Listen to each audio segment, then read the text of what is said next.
That was quick, after a week full of celebrations to mark the 100th episode that we aired a few days back. But now it's time to get back to it, constant listeners. I am your host, as always, Nick DeUlius. This is the never predictable, but I hope always interesting, in an unconventional sort of way, Far Middle podcast. I love spring, and with it being late April and heading into the best month of the year, in my opinion, which is May, it doesn't get any better than this. Today also marks Administrative Assistant Day. So if you're listening on our initial air date of April 26th and you work in an office, make sure you go out and grab something to show your appreciation for the true leader who gets things done in any office environment, which is the unsung hero of the administrative assistant. And if you're listening to this episode after its initial air date and you forgot about Administrative Assistance Day, just remember apology is sometimes the best policy, and you can always make amends with coming through, even though you may be a bit late. Now, this being number 101, I've got to come clean with answering a question that I've received from at least a dozen different constant listeners, and that is what I intend to do when it comes to these sports dedications for each episode now that we have entered triple-digit episode numbers. I thought about it, and where I landed was to pick a specific date that the episode airs, or in some instances the week that it airs, and to dedicate the episode to a notable event that occurred on that date or that week in history and in the world of sports, of course.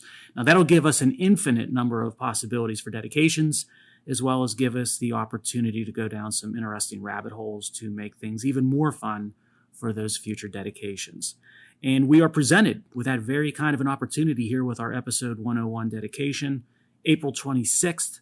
That's the date in professional baseball history that holds some special meaning for very special pitchers and how they set career marks for outings that came as close as you can get to perfection without achieving perfection. For pitchers, of course, perfection is epitomized by the no-hitter. Very difficult, quite rare. And when someone achieves that feat of pitching, a no-hitter, they are the front page story, lead story on every sports paper, sports television show, and sports internet site. But when I did some digging around that date of April 26th, I noticed something that was quite intriguing because that date seems to be a magnet for Hall of Fame pitchers going out on the mound and pitching a gem of a game, but falling just shy of a no-hitter. In other words, they went out on April 26th and they pitched a one-hitter game on the mound. Now, two pitchers accomplished this feat that are of note on April 26th. The first was one of my favorite pitchers of all time. One of the reasons being because he was left-handed just like me. The second being he pitched in his prime when I was a kid and an avid baseball fan at the time. And the third reason being he was one of those eccentric personalities that makes for great entertainment or great interviews. We dedicated a prior episode of the Far Middle to him a while back. That pitcher is Steve Carlton, or Lefty as he was known. And not only did Steve Carlton pitch a one-hitter against his old team, the Cardinals, on this date in 1980, as a member of the Phillies, but in doing so, he notched his sixth one-hit game in his career, and that mark of 6 made him the first National Leaguer to get that far in terms of career one-hit games, and that remains the record in the National League to this day, 6 one-hitter games. Now, you fast forward from April 26, 1980, to exactly a decade later, April 26, 1990, another individual who we dedicated, I believe, not one but multiple Far Middle podcasts to in the past, went out and pitched a one-hitter, marking his 12th one-hit game in his career. That pitcher was Nolan Ryan, and he tied at 12 the career mark for one-hit games, not just for the American League, but for all of baseball on that April 26th day in 1990. Whose mark did he tie? The great Bob Feller's. So I suppose we dedicate episode 101 to near perfection in the form of the one-hitter in baseball, Steve Carlton in 1980 on the date of this episode airing, setting the National League career mark at 6. Nolan Ryan exactly 10 years later on the same day, tying the American League and Major League mark of 12 alongside Fireball Bob Feller. I love it. The one-hit wonder of baseball, starting pitching. Perfection gets all the glory with pitching, whether it be the perfect game or the no-hitter, but then something that is as close to perfection as you can get, but falling just shy of it, it seems to be ignored far too often, and it deserves more of the share of the limelight. The Far Middle can make that right. Now, one last point to make before we leave our dedication, almost obligatory point to make for a Pittsburgher like myself. Perhaps the most notorious one-hit game in history was thrown by Harvey Haddix of the Pirates in 1959. He pitched over 12 innings, took a perfect game past the ninth, ended with a one-hitter, and he did it against the Milwaukee Braves, who had two sluggers in the lineup by the names of Eddie Matthews and Hammer and Hank Aaron. And Haddix and the Pirates, they lost the game in the bottom of the 12th. Crazy, but one of the things that makes baseball, and in specific, special instances of baseball history, so damn interesting. That was fun. Now let's start connecting dots and making connections like we do. Baseball, right? Always been a sport centered around data and statistics. If you can't keep score, then you don't have accurate data and statistics, which then makes it really difficult, if not impossible, to assess individual players and teams in any sort of comparative debate on who was better or which team was more compelling. And that's true within a season, certainly true when you start debating and discussing different players and teams across eras. Let's take that same concept and connect it to something with much higher stakes than the outcome of a baseball game or a season. And that is what's going on when it comes to the efficacy, or maybe I should say lack thereof, of public education across our public school districts. Now, I'm going to need to start a category of far middle topics and connections that fall under the hard-to-believe grouping. And it seems like time and time again, we keep finding these facts and stories that when you read them the first time, at least I have a hard time believing that it's true. But then you realize it is indeed factual and true, which then creates a tremendous amount of concern and worry. So here's another one to place in that filing cabinet of far middle history, again, that we'll label hard to believe. Stanford University, out there in Palo Alto, collaborated in a study with the Associated Press. To do what? To analyze enrollment data for school-age children all across the United States and to see what the trends have been over the past couple of years, and especially with all the commotion and chaos created by pandemic policies, right? So it'd be even more interesting to assess that. What the study concluded, or perhaps a better term would be highlighted or exposed, was school districts have lost track of thousands of students who left public schools since the pandemic started. And no one seems to know how many of those students who left are either AWOL or truant, or if they've gone other routes such as homeschooling. Now that's hard to believe, but here's what makes it even harder to believe. The study found there were no records last school year for more than 240,000 school-age children across 21 states and Washington, D.C. That's right, collectively, our public education system across this country, it lost track of almost 250,000 school-age students, and nobody seems to care. What we do know, based on other research, is that some of those 240,000 children ended up in private schools or homeschooled, but there are no data or research that would even come close to indicating that those two options account for anything close to the 240,000 students, or perhaps I should say prior students who are now unaccounted for children when it comes to their educational journey. One of the Stanford professors who performed this study put it best by stating, "There's this chunk that we just can't explain." And if you can't track a child, then how can the system that lost the child be relied on with confidence to educate a child? And if you can't keep track of 240,000 children, why is the automatic answer to fixing what ails public education always going to be more money, when instead the answer should be immediate and substantive reform? It begs the question as to whether public unions have become so powerful and so self-centered on their political power and agendas that not only are they failing to educate school-age children in public schools when it comes to math and science and reading and English, but now the public unions and the administrative state within public education, they've literally lost the ability and interest in simply keeping track of students. And by the way, this problem is truly systemic, as in nationwide. As I said, the study in the 240,000 unaccounted for children covered over 20 states and the District of Columbia. Now, everyone says, and I'm along with this crowd, that education is everything, and the next generation is always going to be the most important generation. But if you lose the ability to simply track the physical status of students within the public education system, and then on top of it, you fail to educate those students that remain in the public education system, then there's no hope for attaining an efficacy level of public education that would be reasonable to expect for the most powerful nation on earth. And if you lost track of players in a game or in a season of Major League Baseball, you'd lose the ability to figure out who are the best, who got better and who ended up winning. And if we're doing the same thing when it comes to public education, we got way bigger problems than a losing streak on an extended baseball road trip. Might be time for wholesale change to the lineup, front office, and ownership. Let's connect to this topic of the implications when it comes to data and statistics and what they tell us when policy starts to harm quality of life, whether it be with respect to education or other contributors to quality of life. Statistics don't lie, and will start to tell a pretty compelling story. And there are two arenas where the statistics are starting to tell an interesting story. Now, we're starting to see such a story developing in the great state of California. I saw data for personal income tax revenues for California recently, and that might seem boring, but I think it's one of those key leading indicators as to the cumulative impacts of government policy and of economic conditions. So when government policy is set in a proper way and it improves quality of life, you should see the tax revenues increase as economy and commerce grow. Conversely, when policy is ill-advised, then you'd expect to see government revenues falling off of a cliff, particularly for states where individual citizens that have the means and can afford it, they simply decide to pick up and leave. Now we're seeing the latter phenomenon, unfortunately, occurring as we speak in California.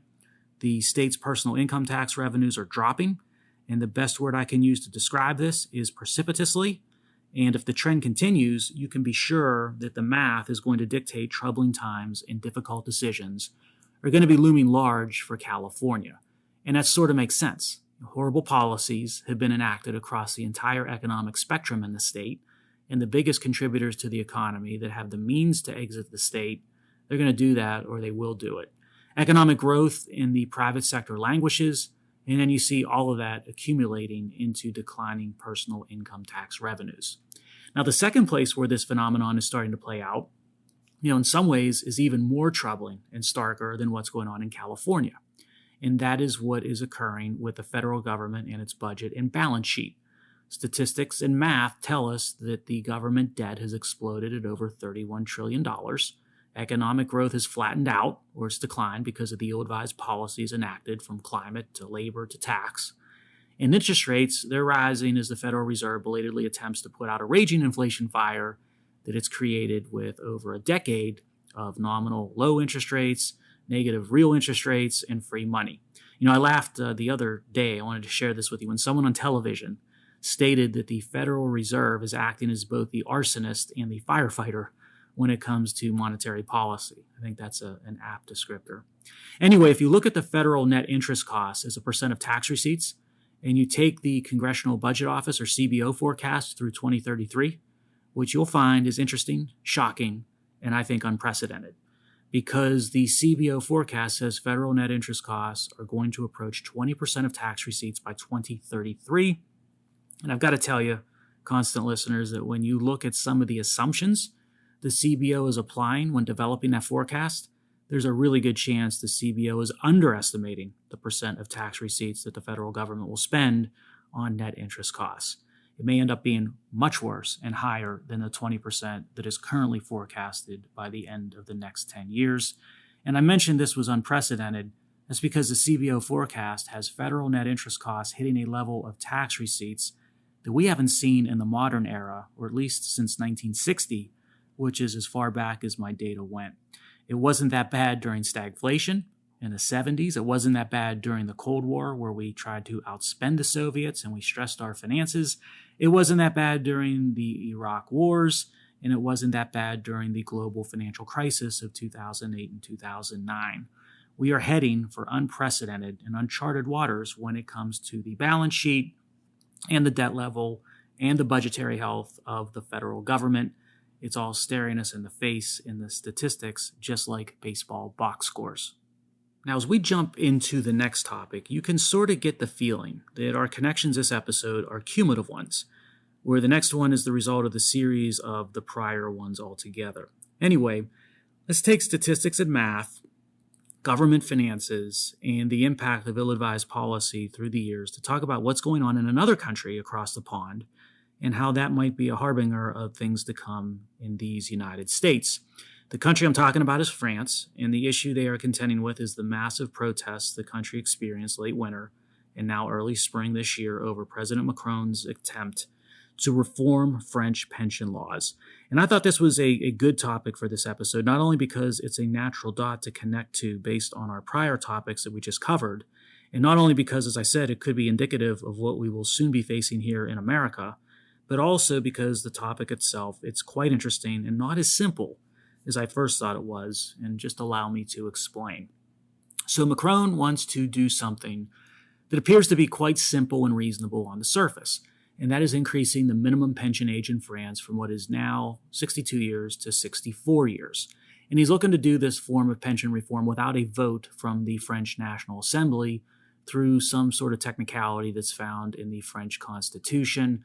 That, of course, stokes the ire of a lot of people and has its own governance issues, but we'll leave those aside. Now, increasing the minimum retirement age to 64, as I said, it looks to be quite reasonable when you compare that to retirement ages in other European nations. So Italy is an example, not exactly the most efficient of European economies, but it's got a retirement age of 67. In fact, there's no other major European nations that have a retirement age anywhere close to, or should I say as low as, the current 62 years for France.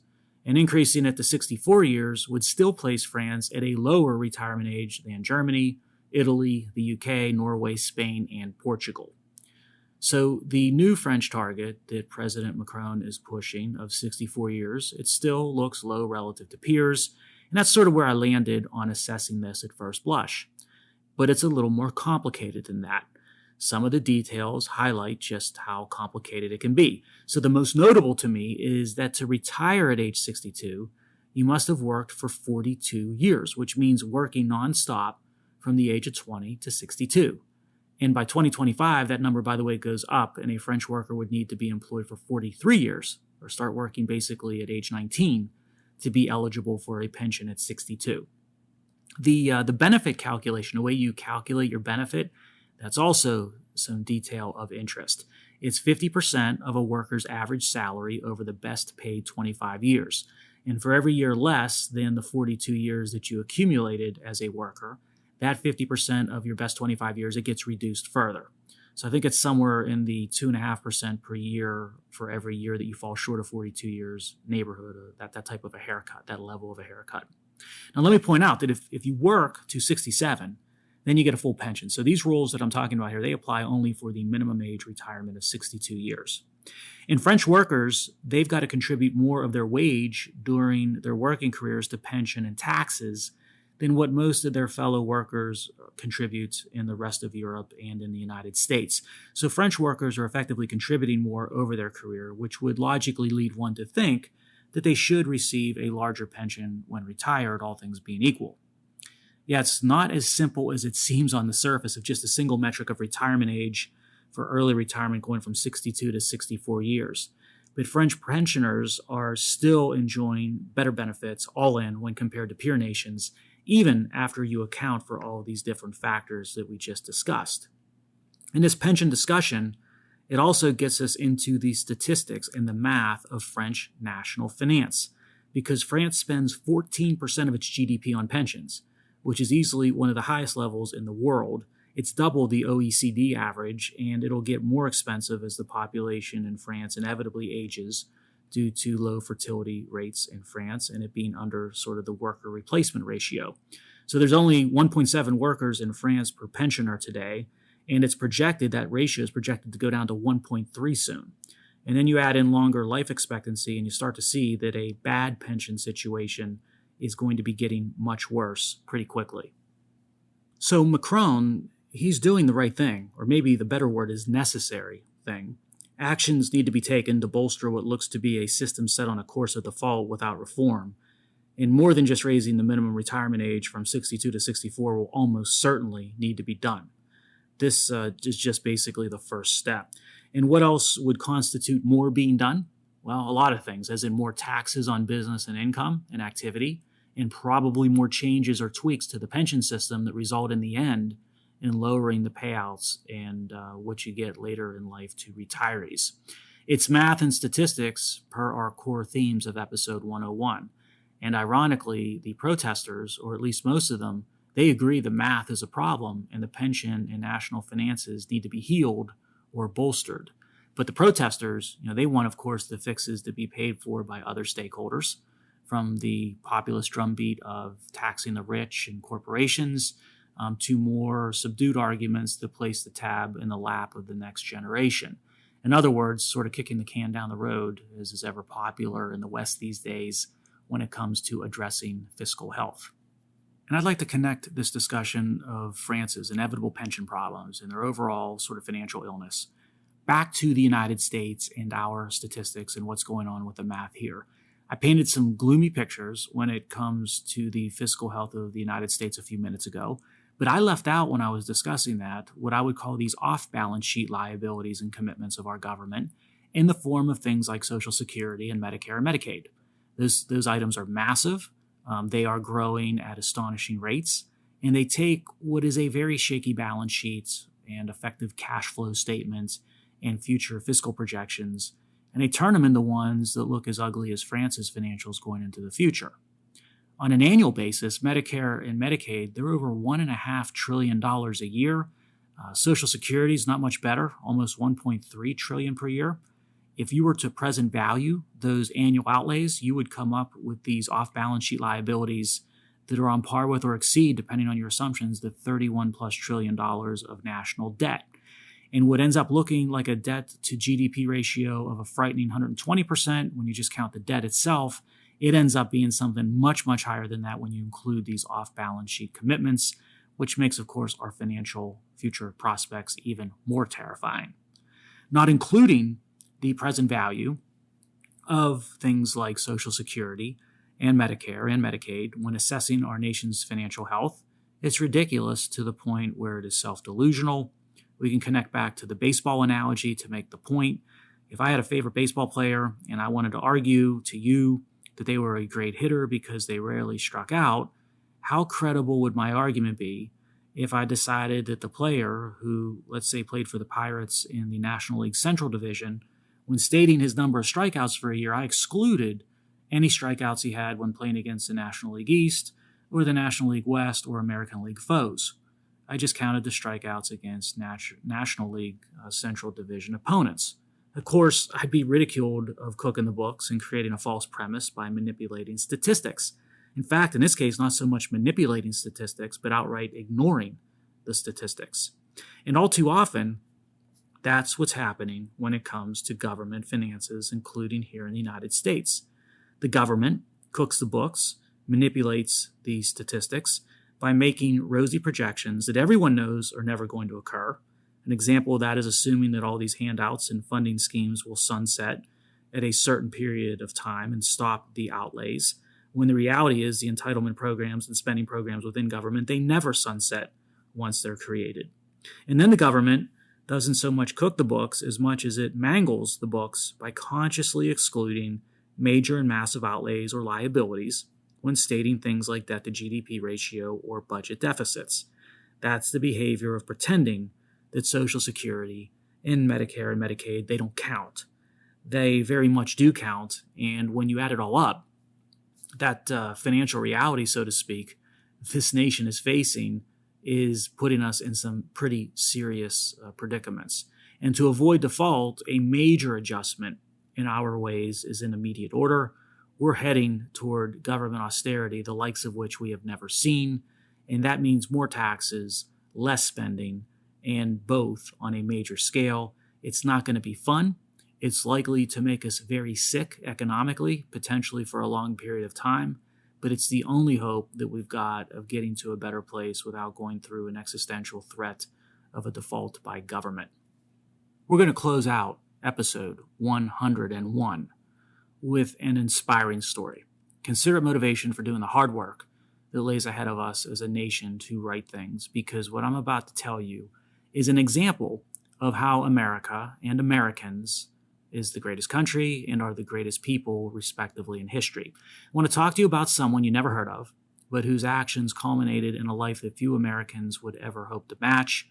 His name is Michael Stoken. Michael was born in Turtle Creek, Pennsylvania, which is about 20 minutes of a drive from where I am sitting in suburban Pittsburgh. He attended Slippery Rock University in the 1960s, That's the same slippery rock where I recently spoke to petroleum engineering and science and professional safety students back in March. Michael was a naval aviator during the Vietnam War, and he was stationed on the Ticonderoga aircraft carrier in the Gulf of Tonkin. And in 1967, on the day of the initial airing of this episode, April 26th, Michael flew a mission over North Vietnam where his aircraft was hit by surface-to-air missiles, and he still managed to complete his combat mission while his plane was damaged and on fire. He eventually had to crash land over North Vietnam. Wasn't clear at first whether he was killed in action or whether he was taken prisoner. The North Vietnamese broadcasted that he was taken prisoner, and there are some other prisoners of war who gave testimonials that they heard of his name in different prisoner camps, although they couldn't verify it directly.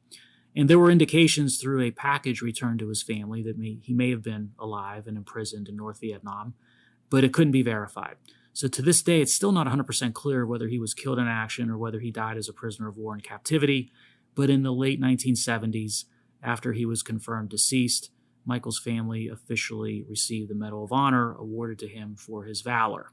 Now, you don't get more Western Pennsylvania than Turtle Creek, or Crick, as we like to say around here. You don't get more Appalachian than Western Pennsylvania, and you don't get more American than Appalachia. Michael Stoken represents the best that this country has to offer. Keep him in mind as motivation to keep up the fight and to do the right thing each and every day. Almost 2,500 Americans missing in action in Vietnam to this day, and those that returned home, they were often greeted by some with behavior that bordered on the morally bankrupt. But here's one of those almost 2,500 MIAs you likely never heard of before, but now you have all you need to know about this hero. Enjoy spring, everybody, and see and talk to you soon.